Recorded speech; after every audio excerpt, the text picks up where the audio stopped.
Kitang tanan naka-experience man gid tao ups and downs sa atong tagstag sa kakinabuhi. But kung naa na ka sa usa ka sitwasyon nga down na kaayo ka, nga nawala na sa imo ang tanan, wala na kay work, wala na kay source of income, wala pa gid kay savings, wala pangayuan o help sa imong life. Lisod kaayo. Muna siya kasagara ang uban.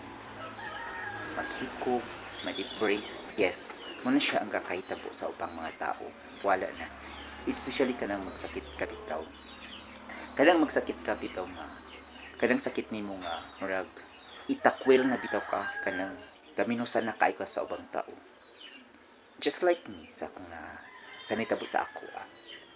But actually, wala pa na ko siya gi-reveal gyud or giingon sa ibang tao. There are some people na nakabalog gyud unsang tabo sa kuan.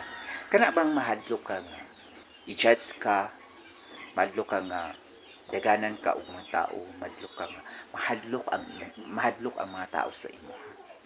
Kanang feeling bitaw nga murag mahadlok na ka or basin unya pag abot sa panahon or basin unya pag apply nimo og mga work or mga basin unya pag apply nimo og mga work or mag-appeal ka og mga organization, ma-judge ka or ma-discriminate ka because anong nahitabo sa imo ha.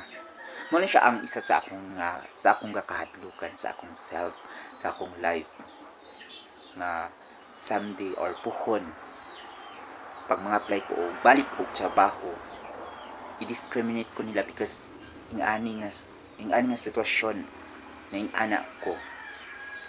But mana siya guys, mahadlok bitaw ko nga i-salty or i-reveal yung sakit ko kasi natatakot ako na mapag ng mga tao at i-discriminate ng mga tao. Bye-bye.